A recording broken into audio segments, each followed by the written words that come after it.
Bien, estamos aquí de vuelta, nos acompaña ya Luis Alberto Sánchez, que como saben ustedes es experto en temas de terrorismo, él nos acompañaba en más de una oportunidad ya. Y este es un día que pues va a vivir en la infamia porque Osman Morote y Margot Liendo se están yendo a su casa. ¿Por qué? Porque en el caso Tarata todavía no se les ha acusado.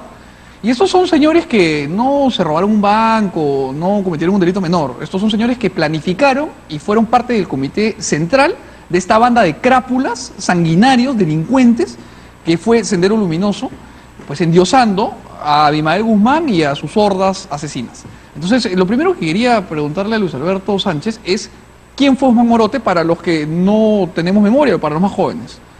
Gracias por la entrevista. Bueno, Osman Morote es el llamado camarada Remigio, es el número 2 del Sendero Luminoso y está considerado actualmente como el sucesor de Abimael Guzmán Reynoso, junto con Marixa Garrido Leca.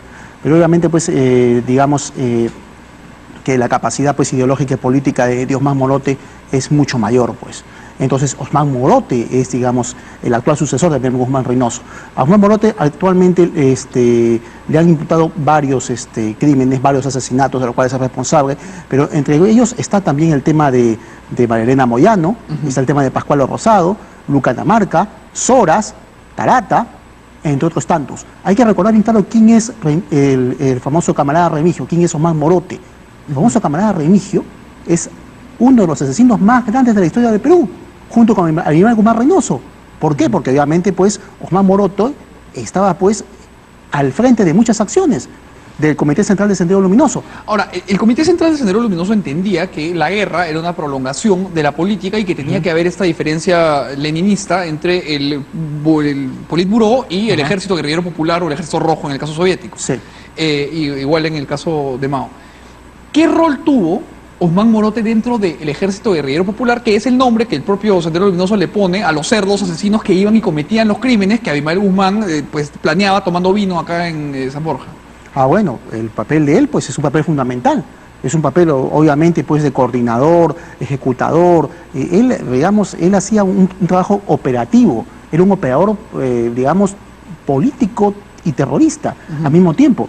Era un ideólogo, y es un ideólogo para los terroristas, y entonces pues lo que estamos viendo es que él tuvo un papel muy fundamental, estuvo muy metido en los mismos huesos del Sendero Luminoso cuando se asesinaron a miles de policías, campesinos, autoridades políticas, soldados del ejército, mujeres y niños, como por ejemplo lo que pasó en Lucanamarca. Se asesinaron niños. En Lucanamarca, para recapitular en Ayacucho, triste día, lo que sucedió fue que una ronda campesina asesinó a Olegario Curitomay, ¿correcto? Que era un mando medio del Ejército Guerrillero Popular a Sendero. Y cuando el Comité Central se entera de que habían ejecutado a Curitomay, en una especie de raid de venganza, que ordenan el asesinato del pueblo completo. Sí, exacto. ¿Y qué rol jugó ahí Morote? Bueno, Morote, pues obviamente él coordinaba desde Lima todas las operaciones. Y además él viajaba entre Lima y Ayacucho, la Sierra Central, el norte. Es decir, Osman Morote no era cualquier cuadro. No, es decir, no era ni siquiera lo que hacía Marixa Garrido Leca, que solamente estaba en Lima. Protegiendo a Guzmán.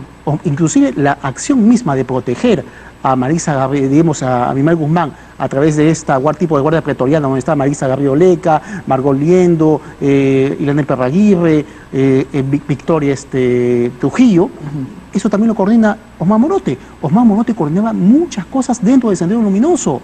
No es cualquier cuadro, por eso yo bien claro lo vuelvo a decir acá, está saliendo en libertad uno de los mayores asesinos de la historia del Perú y uno de los mayores asesinos de la historia de Latinoamérica.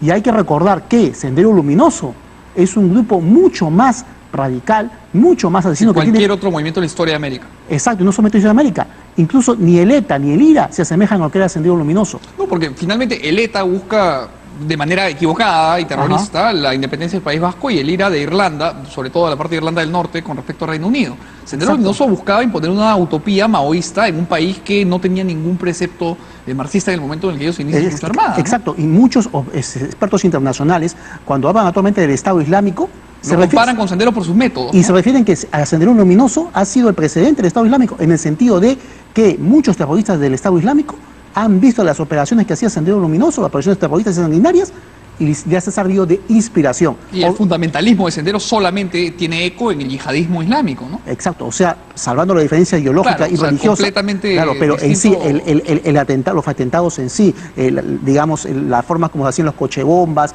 los actos sanguinarios, los asesinatos de Las comunidades, autocríticas, el uso de ANFA. han servido de inspiración para que después gente como el Estado Islámico estén haciendo las operaciones que hace. Y eso muchos Sí. expertos internacionales lo destacan. Ahora, un tema importante para encontrar algunos puntos comunes entre el Estado Islámico y las salvajadas que han hecho en Mosul, en Irak y en Siria.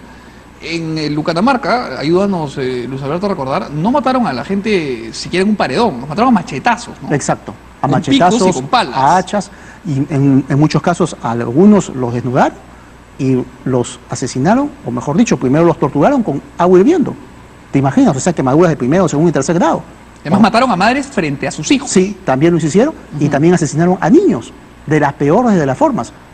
Entonces, lo que estamos viendo, pues, es un asesino en serie, que ha Es un salido. genocida. Exacto, Es es un un genocida. eso es lo que es, un psicópata. Y acá llama mucho la atención que el INPE ha tenido incluso que reaccionar, obviamente ante la hora de críticas que se le venía, y ha tenido que pedir que tanto Osman Morote como Mariel Liendo solamente van a poder salir en libertad siempre y cuando digan en qué domicilios van a estar, porque van a pasar, digamos, a tener La comparecencia restringida, prisión domiciliaria. En cambio, la que tiene comparecencia restringida es Victoria Trujillo. Ahora, ella sí ha salido en libertad totalmente.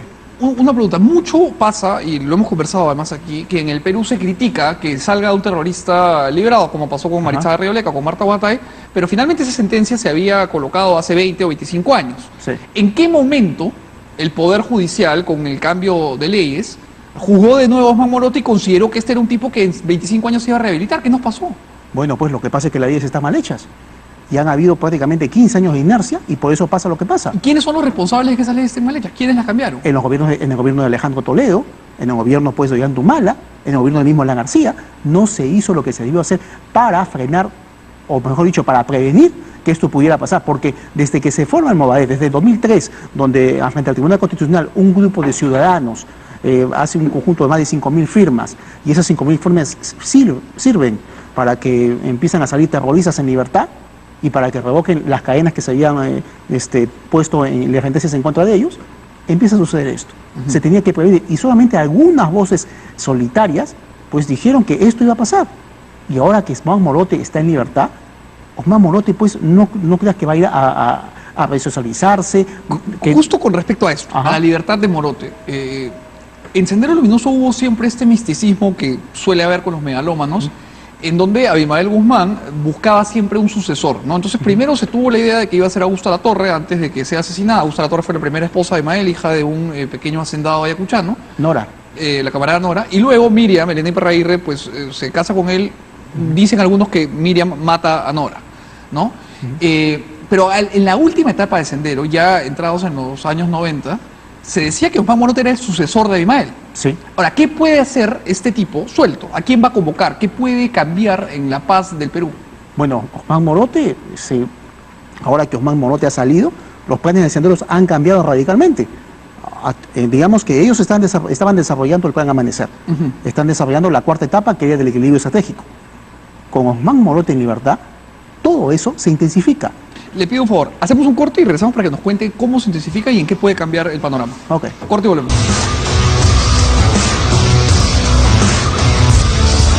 Bien, estamos de vuelta con Luis Alberto Sánchez, preocupados, indignados, sulfurados y realmente pues con una náusea que recorre todo nuestro cuerpo por saber que Osman Morote sale libre. ¿Qué es el plan Amanecer y qué va a cambiar? Bueno, el plan Amanecer actualmente tiene 4 etapas. El plan Amanecer está hecho para, digamos, lo que Sendero Luminoso llamaba las 3 armas del terrorista. ¿Ya? La primera es la construcción del partido, la segunda es la construcción del ejército del partido, así como llaman ellos, a ese engendro llamado PSP Sendero Luminoso, y el tercera es la destrucción del viejo Estado. A través de mecanismos de propaganda, ¿no? Exacto. Entonces, para este resurgimiento de Sendero Luminoso, es que han diseñado el plan Amanecer. La cuarta etapa era el equilibrio estratégico, que obviamente eran por los nuevos juicios de Tarata y, digamos, por otras operaciones que se estaban intentando hacer en contra del Movadef y de Sendero. Pero con la salida de Osman Morote va a pasar a comandar todas estas actividades. Osmán Morote... ¿Pero ¿crees que vaya a tener la desfachatez de salir a marchar con Fajardo y con No, Crespo? él no necesita salir a marchar. Lo planea nomás. ¿Tú te acuerdas cuando Abimel Guzmán cayó? ¿Qué hacía Abimel Guzmán? ¿Acaso Abimel Guzmán estaba como... No, estaba negociando la paz, entre comillas, con Claro, vecinos, ¿no? cuando antes de que cayera Abimel Juan Reynoso, él no estaba pues como Julio César Miesich, que en ese momento sí era el segundo mando de Sendero Luminoso y que iba a suceder a Abimel Guzmán. Él no estaba pues en la sierra, en la selva. No, estaba acá en Surco tomando vino francés. Exacto, es lo mismo que va a hacer Osmán Morote. Osmán Morote no necesita pues ir a marchar, a salir pues con dinamita ni con metralleta. Él va a ser el cerebro. A él le basta estar en una casa con una computadora y un teléfono celular, nada más. Eso es lo que actualmente el nuevo ministro del Interior y la policía se tienen que preocupar. Porque Osmán Morote no es cualquier cuadro terrorista, es tal como lo he dicho. Él es el que va a suceder a Abimel Guzmán Reynoso, porque Abimel Guzmán no sale de la cárcel. Hasta este momento, quizás el cuadro terrorista más peligroso que había salido de prisión era Marta Huatay. Estamos por su influencia en Socorro Popular y por su conocimiento de la ideología. Maritza Garrido-Leca, pero más como un factor ideológico, ¿no? Marta Huatay tuvo más mano en Socorro Popular, hasta donde tengo entendido.